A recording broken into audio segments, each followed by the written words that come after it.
If you guys are looking for any cheap and reliable coins, check out MMOPO.com. Use the code PINGU at checkout to get 8% off. Guys, welcome to Season 3, Episode number 4 of the Derby Covered Live, and to start off this episode, we're currently third in the Premier League, and we do actually have our first Champions League games of the campaign in this episode. We do have the Leicester game, then we do have Benfica at home. What we'll probably do is play our second team against Leicester, then our first team against Benfica, and then we'll literally, Prem games will be our second team, and our first teams will be played in the cup competition. So that way we got the best opportunity to advance. And yeah, I think our second team is still pretty good. There's still very good players in that team, but obviously the first team will just give that extra bit of quality to potentially win the cup game. So in between the two episodes, I did ask you guys, should I sign Tomori or Weston McKennie? Both of them quite similar in a way. You know, they're both 6'1", both medium, both 24, both 79 rated, and both about the same price at about 25 million. So yeah, they're pretty good players. Obviously, Weston McKennie slightly more versatile and does have the giant throw-in trait, which is quite a nice thing to have.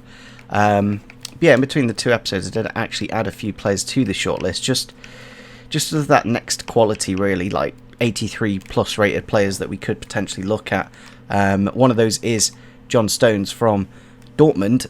Very good centre back, of course, at 83 rated, good defending and physical. You know, good pace on him, and wouldn't be a bad shout. He would cost us only about 30 million, so not a bad price. And we technically have about 60 million to spend once Lucas Vazquez does leave the club.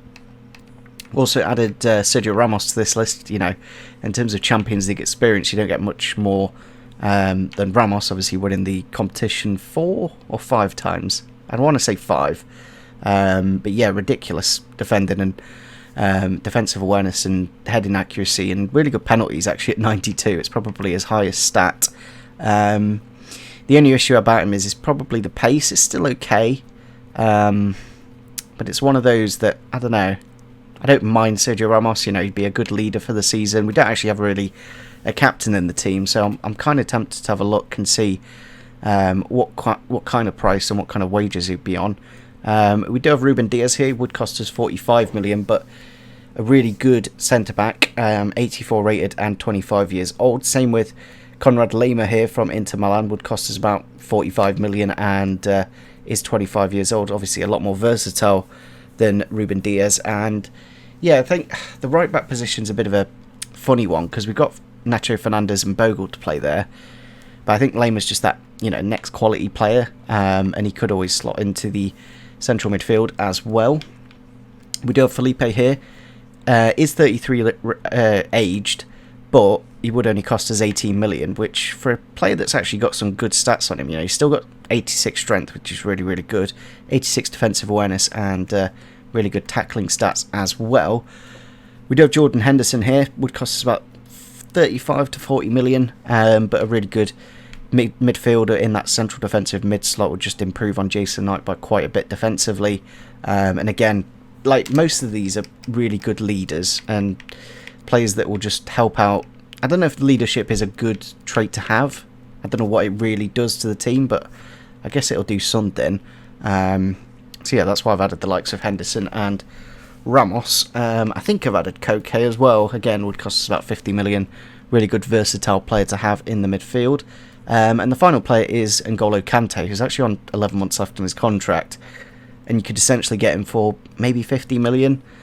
The only issue about this one is it a little bit unrealistic? Maybe, but Chelsea, I think, finished about 8th last season, so they don't. I think they have Europa League football, so in my head this one's a little bit unrealistic. But he is 31, and yeah, we are in the Champions League, so it's one of those. But what I'm going to do, probably not going to get McKennie and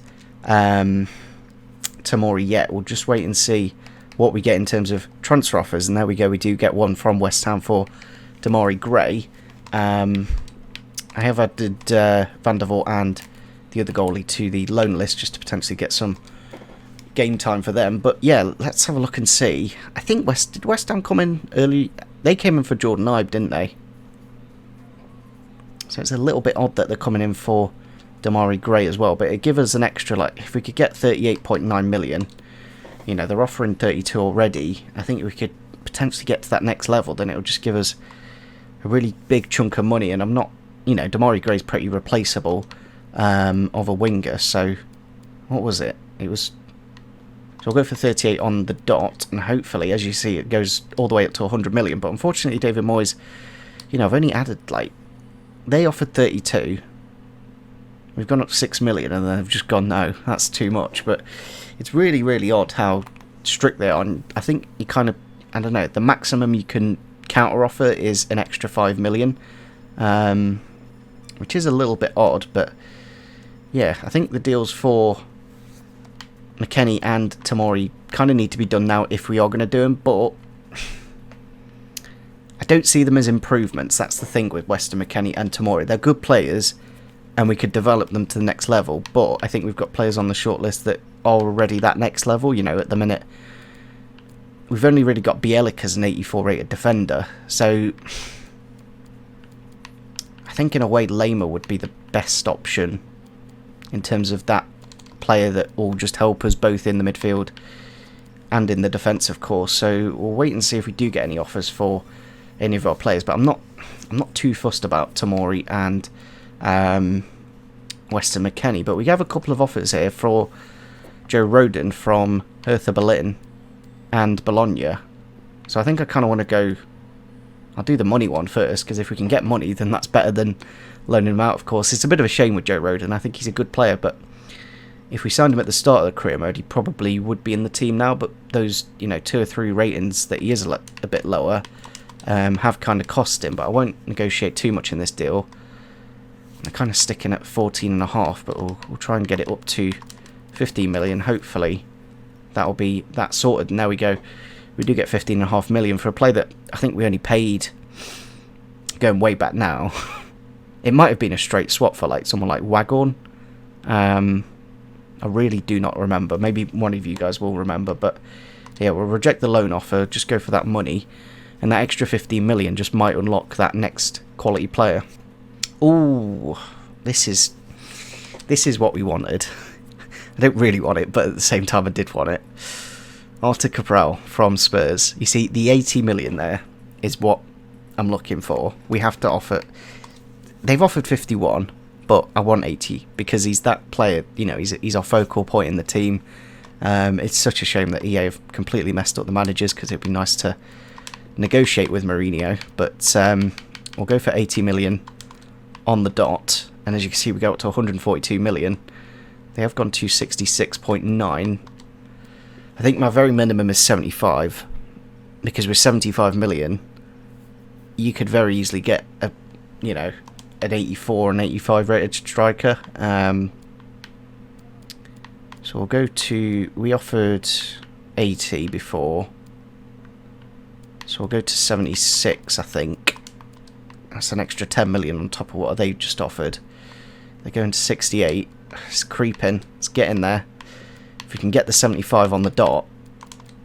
I know a lot of you guys may not want me to do this deal, and it is actually really difficult to sell your players. You literally cannot push it to, you can't push it to the top bracket that the game says, which is very odd on strict transfers. But it's a little bit of a shame when we only have 7 hours left in this window to potentially sell players now, and sign players. But you can do them quite quickly, and that is what I wanted. The extra 9 million from Rodon does mean that we can go into the transfer hub now, and I think Lamer's actually a really good player. If we can get him for the, you know, the 40 million there, I think it's a really good option.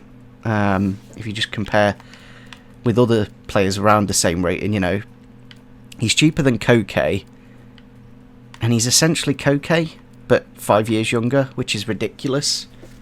You know, he's basically the same price as Jordan Henderson, but 7 years younger. So that's why I just see Lamer as such a good, yeah, like when I saw the value of him, I was wondering, like, why is he so cheap? Yeah, we'll go in with the value on the dot. I'm almost tempted to put in a sell-on clause as well, just to sweeten the deal a little bit, because obviously it won't come into really any effect. Why they put Jason Knight into this deal, I do not know.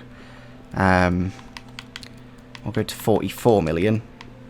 I don't think we can. Why can't we put the sell-on clause back in? That's kind of odd. Don't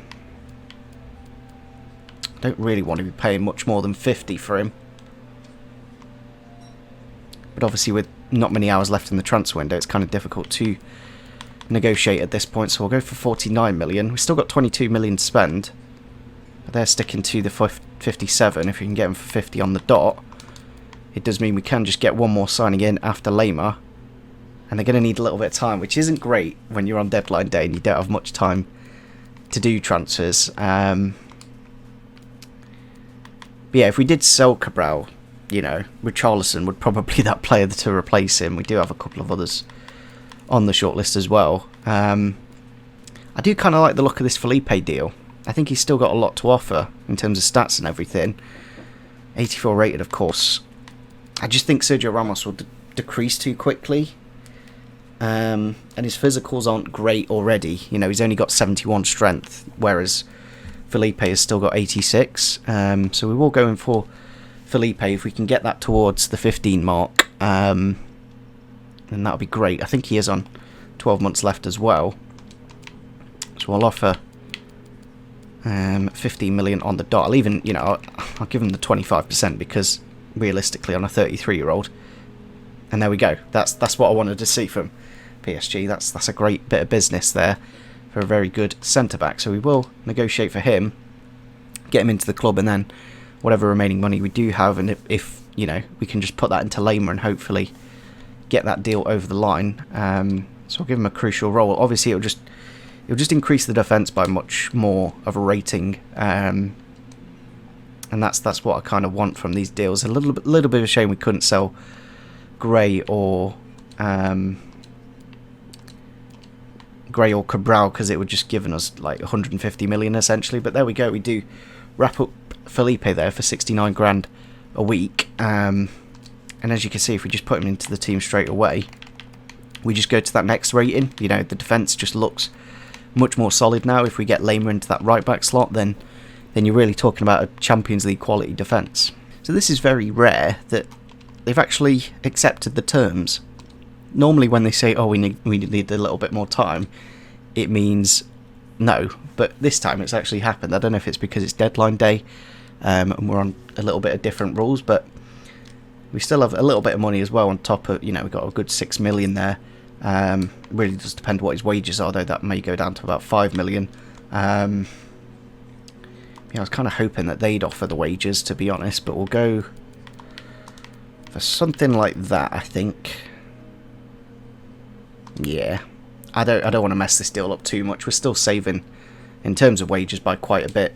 And there we go. We do make the signing of Lema. So there's two 84 rated players there that we've just signed instead of the what we're gonna sign in Tamori and McKennie at 79 rated. So we got, you know, 5 ratings higher.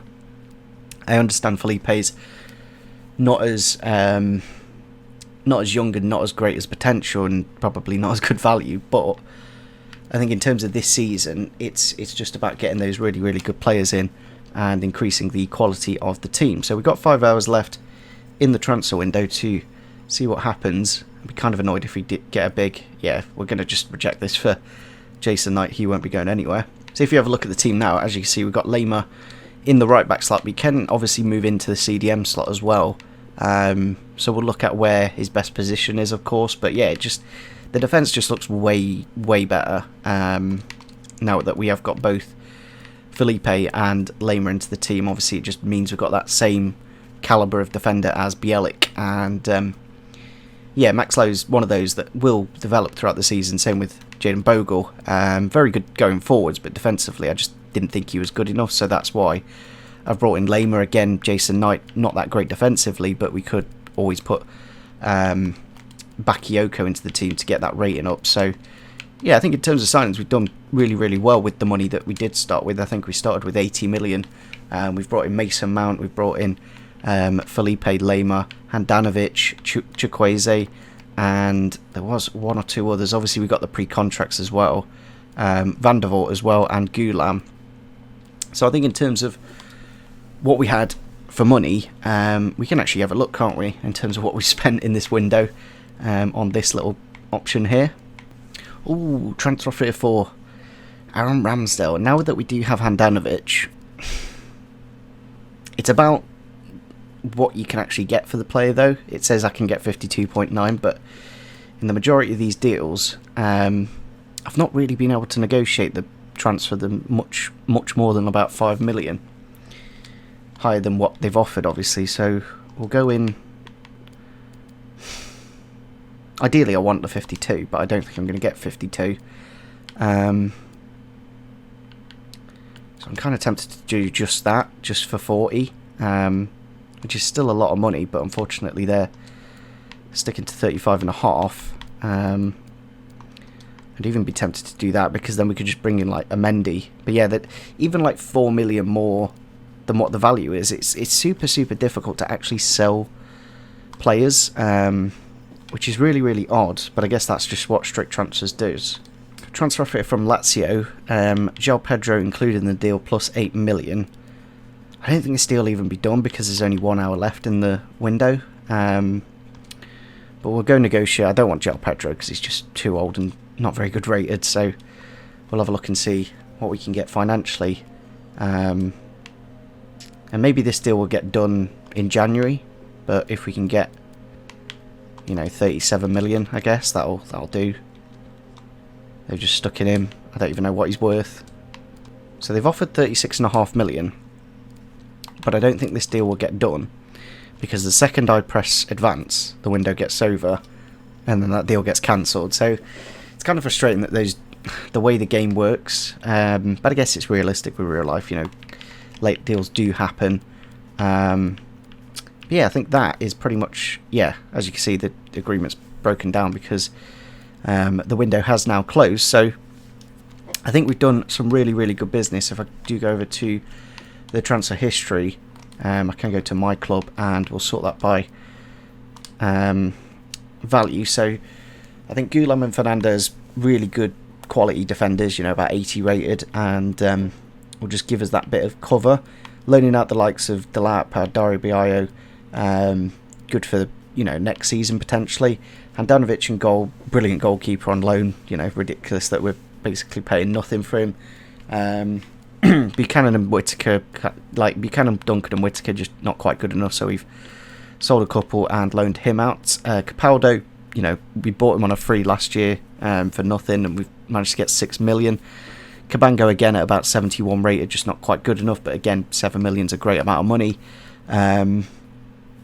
Fernandinho and Yedlin, good players again, but 10 million for them. It's kind of crazy how much we have actually sold this window, but I think that if you look at it that way, we got rid of Rodon, who's 77 rated, and for the same price, well, 500,000 cheaper, we got Felipe, who's 84 rated. So I think that was a great bit of business.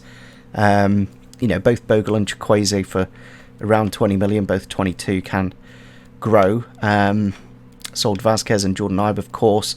Mason Mount for 46 million, and Conrad Lema for 50 million. So I think, all in all, I think we've done some really good business, and there's a couple of old players that we've signed in Fernandez, Gulam and Felipe, but I think all in all, most of the signings are actually good for the future. Bogle, Chukwueze, Mount and Lema are players that can stay in this team for the next 5 seasons, essentially. So yeah, I think all in all, we've done some really good business in that transfer window and definitely improved the team. The window is literally just closed, and Bayern Munich come in with a deal for Nubel plus 8 million, which really doesn't add up when you think about it, because Ramsdale's worth 30 million, Nubel's 15 plus 8, that's 22 million. So we'll go negotiate that. We'll remove Nubel from the deal and see what kind of money we can get, and obviously this money will keep Ramsdale now until the next transfer window.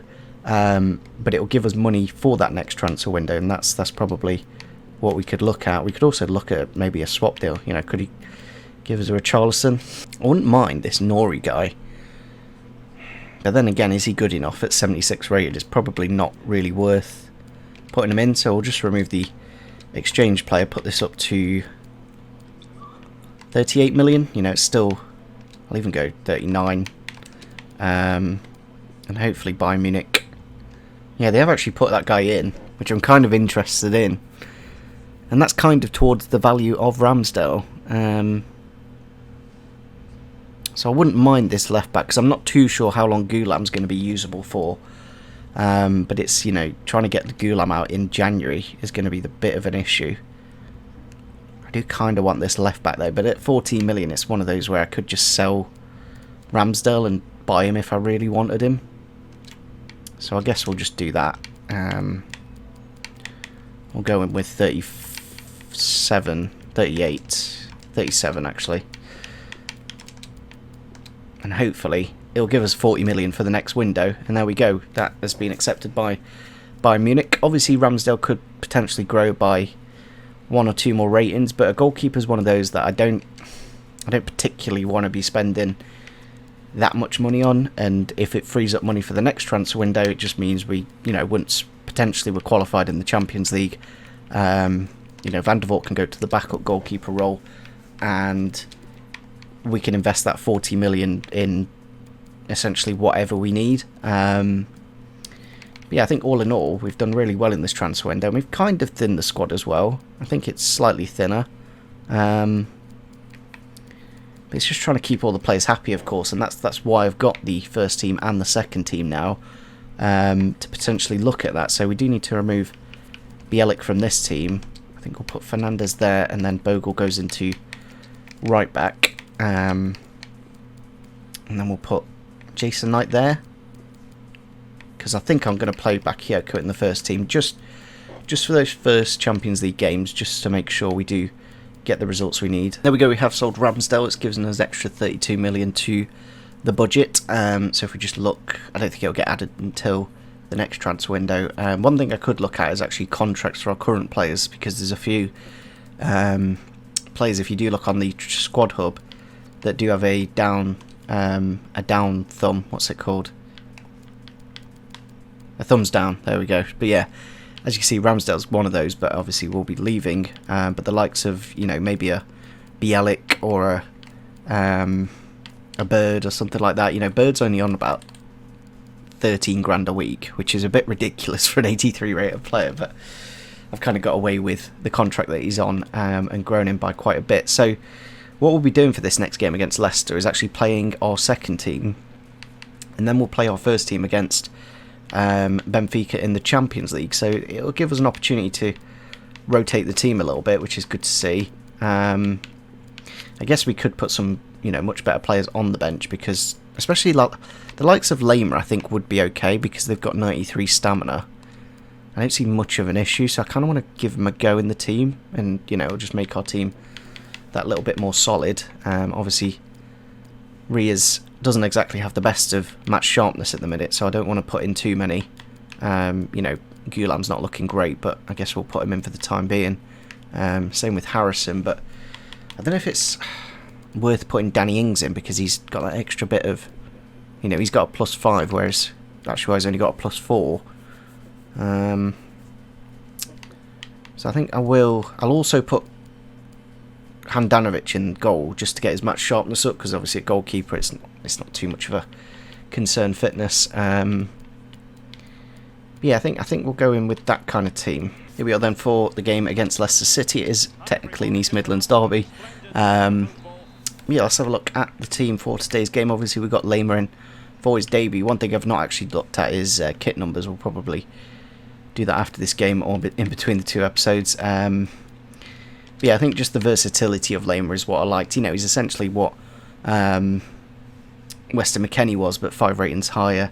And Felipe can obviously come into the defence as a centre-back. And yeah, if you compare him to the likes of Clark, you know, he's got +5 defending on him. Obviously the pace isn't too much of a concern. Yeah, we'll see how Goulam does in this game. We'll see how Lamer does. Jack Harrison as well. And Danny Ings up front from the start. So looking at the Leicester team, they are playing a 4-3-3. Magnan in goal. Wijndal, Zuma, Benkovic, Justin, then Ndidi, Madison, Emre Can, Harvey Barnes, Iozo Perez, and Immobile up front. It's actually a really good striker. For some reason, Danny Ings is retired. Not Danny Ings, Jamie Vardy, which is really odd. And there's a few other players that have retired, like Mats Hummels has retired, and he's only like 32 in the game, that is. So it's a little bit odd that some of these Some of the players that shouldn't really retire have retired, even though EA said that retirement age would go closer to 40. Ball out wide here to Jack Harrison on his debut. Can he get a dream start with the shot into the back of the net? We do make it 1-0 there in the first 10 minutes. Good to get Jack Harrison the first goal. It's good that he's got a scam face, of course, which just, both the signings that we did make on deadline day do have. But yeah, he's got the number 36, which we might look to get him a little bit closer. A bit further down the pecking order, of course, in numbers, in terms of a 20 or a 30 odd. Chance here for Immobile. It's got in behind. Can Clark get the tackle in? Gone in late, but it's gone across the face of goal, and it's into the back of the net anyway. From Emre Can in the 21st minute to equalise. And he's one of those players that's ridiculously good. One of the most all-rounded players. Can shoot, can tackle, and can play pretty much anywhere on the pitch. Chance here through the middle. Immobile round the keeper. I don't know how he's got that. When he's on the floor, he's just kicked it in, and they have made it 2-1 there to get him into the lead to end off the first half. It's not what we really wanted, but as you can see, nobody tracked that run. But how has he done that on the floor? That must be a new animation. 5th goal this season already in 4 games, so he's in absolute brilliant form at the moment. Immobile, obviously one of the best strikers in world football, and yeah, it's kind of a process because we are using this second team of just trying to find out what we need. Let's try on the attack here with Immobile. Across the face of goal, Bogle doesn't quite deal with it, and it's a volley by Emre Can into the back of the net to make it 3-1. And as I said, Emre Can is one of the best all-rounded players, and I think he's got 79 shooting this year, something crazy like that. Yeah, from Bogle there. Should win the header as well, and not great from Handanovic. I don't know if because of his... The thing is with Handanovic, because he's old, I don't know. It wasn't an issue with Foster though, so it shouldn't be an issue with Handanovic. But yeah, I've not been too impressed with him so far. That's all I'm trying to say. Chance here for Leicester, out to Castagne. Pulls it back to Emre Can. Don't know why I brought the keeper out, to be honest, there. And yeah, they do make it 4-1. I was just trying to... I don't know. As soon as it went out to Castagne, I was like, I'll bring the keeper out. But he's pulled it back to Can, done a 1-2. And Castagne puts it into the open net to make it 4-1. And maybe my plan of having a first team and a second team might not work. But I guess this is a technical derby game, so it's going to be tougher than a regular game. But since we did start the game well and kind of just went from okay to bad, it's a little bit concerning. Then we go full time against Leicester.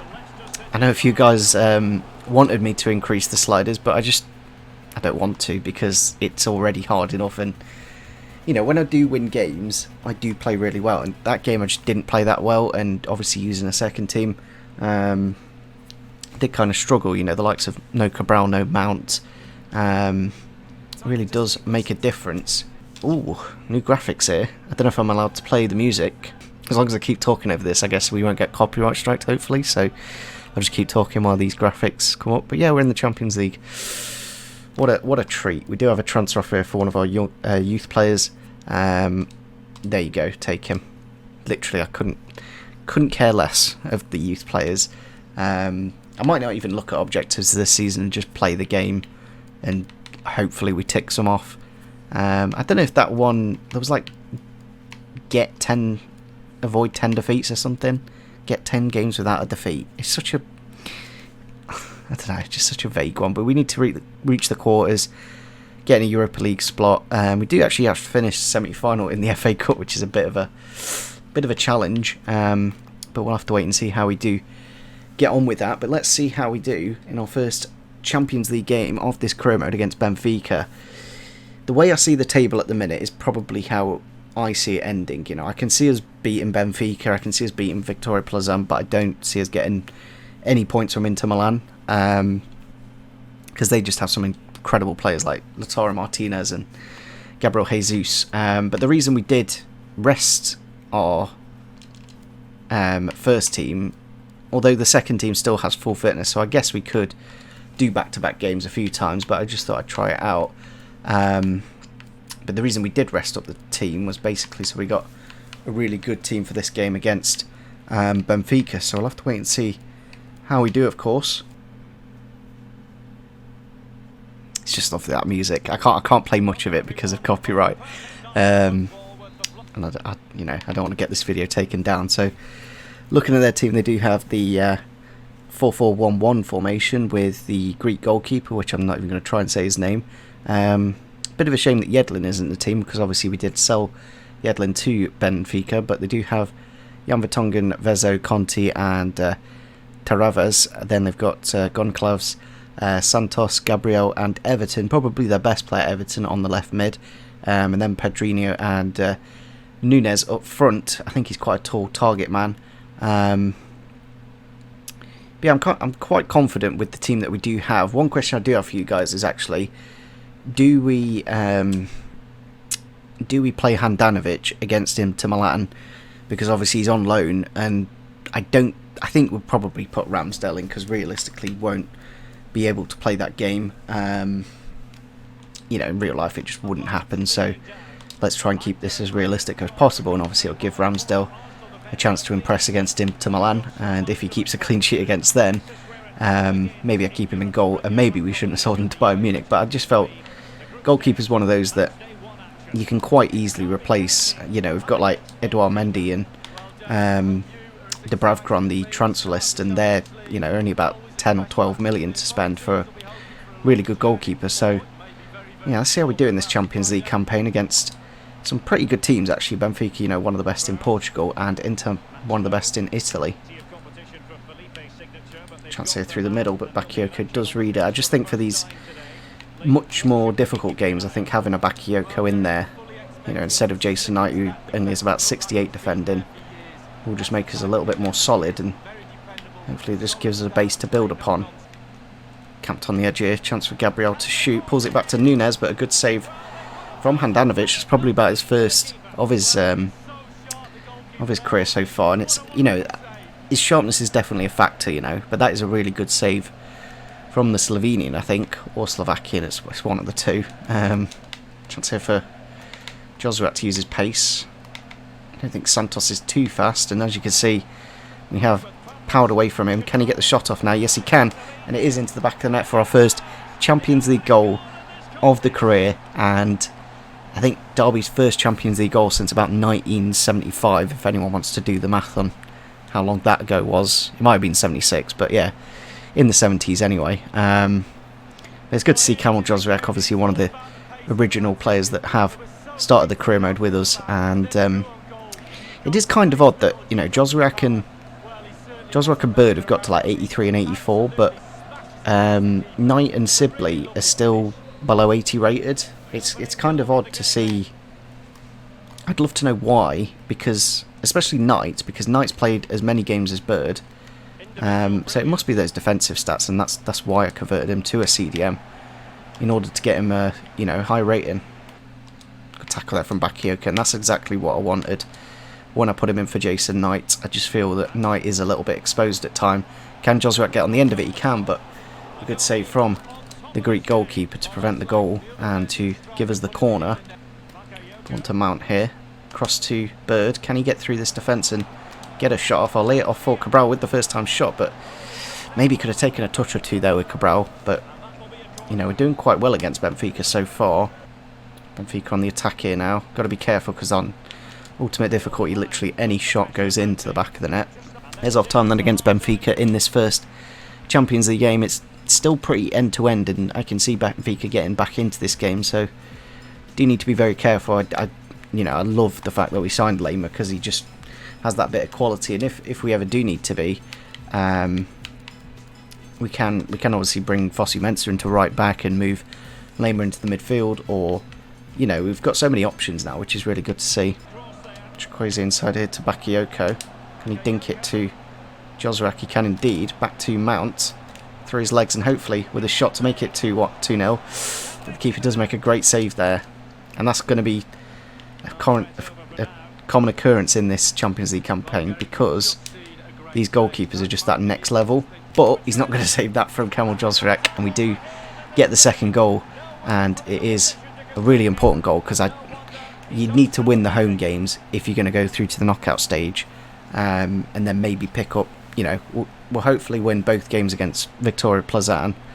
If we can get a point away against Benfica and win all our home games, that's what I'm kind of hoping, because I don't know if we'd even win the home game against Inter Milan, but we'll have to wait and see and just take it in our stride as we go.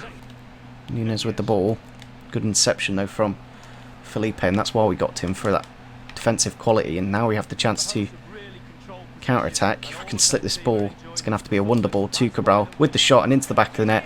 We do make it 3-0, but the counter-attacking, you can still kind of do it, but it's not quite as OP as what it was before the patch, with the defender dropping off by quite a bit. But yeah, we get the third goal in this game. As you can see, the defender drops off by a mile, but if you do a wonder ball between the two centre-backs, you can find your other striker. And yeah, I think we will make a few changes now and just kind of look to the next game, because if we can rest players in this game, that means we can probably play them in the Premier League game.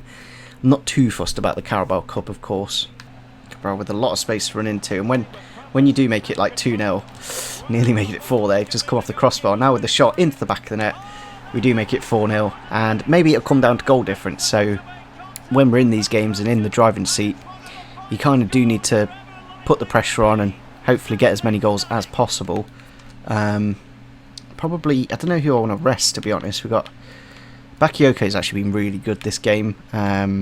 Same with Bird and Lema, so I might have to look to rest one of those, and probably Bird will be that, and then we could potentially play him in the game against Aston Villa. Chance of slippings in here. He has got the ball. Can he make it 5-0? Yes, he can. There we go. We have got that 5th goal, and as I said, the goal difference might be a big factor, so getting as many goals, like as I said, the way the mechanics work in the game, when you get it to like 2 or 3-0, the AI will literally just go ultra attacking and have no defenders back, and it's very easy to score more goals. But if they scored a goal, basically the whole dynamic of the game would be different. So as you can see in that last game against Leicester, we went 1-0 up, but then they replied with a goal, and that almost, it's kind of like switching them on. That's what it feels like. And at the minute, Benfica just aren't switched on in terms of difficulty, and that's why we're scoring so many. Chance here in the box. They do make it 5-1, and this is where you'll see the difference between Benfica switched on and Benfica switched off. They'll be now actually trying to get the ball and be a bit proactive. And it is a bit of a weird mechanic from EA, but I guess that's just the way they've made the game. Chance here in the box to make it 5-2, and they do. And yeah, it's just really frustrating that the game, depending on who scored, depends on, what it feels like. And it's a weird thing to explain if you haven't played career mode and don't know what it feels like. It's really difficult to explain how it is. Then we go full time in our first Champions League game. We do actually only win the game by 3 goals, which gives us obviously a 3-goal difference in this competition. So I guess we're doing okay, but it's one of those where you can see the difference when they do score. So, especially against an Inter Milan, I just do not want to concede a goal at all. But yeah, Everton did well there to get a couple of goals towards the end to narrow the scoreline. So I think on that note, we are going to finish off this episode here. We are currently on 9 points in the Premier League. I would like to go for a Premier League charge, but at the minute, we've lost 2 games already after 5. And we've only played Arsenal and Leicester, are good teams, but teams that we should be beating if we are going to get that. Again, as you can see, defensively, 11 goals conceded, but we have scored 11. Yeah, as long, I don't know, it's one of those where it would be nice to get the title this season, but I just don't think it's quite realistic. But I could see us maybe doing quite well in the Champions League, since we are playing our first team in this competition and resting in the Premier League. So yeah, at the minute we are top of the league. If we could just top of the table, if we can just finish it here and go through to the knockout stages and play the likes of a Club Brugge or a Leverkusen, That'd be kind of good, you know. We could easily get to like a quarter-final kind of situation if we do get an easy first round draw, but it's all about finishing top of the table in the Champions League. So yeah, hopefully guys did enjoy this episode. I think I'll probably play, I don't know, because we've got the Manchester City game in the Cup 2 days after, and I don't think we'll have the fitness if we play our first team in this Villa game, so we might have to play our second team in the Villa game, hopefully get the points, then play Manchester City, but then maybe just knocking us out of the Carabao Cup might be the shout, because then we just focus on the Champions League, and yeah, maybe that's the play actually. Play our first team against Villa, play our second team against City, and I think that's probably what I'll look to do, because I don't really want to focus on a Carabao Cup. It's not really that great, is it? So yeah, hopefully guys did enjoy this episode. Make sure you do leave a like rating if you did enjoy it, and see you soon. Bye.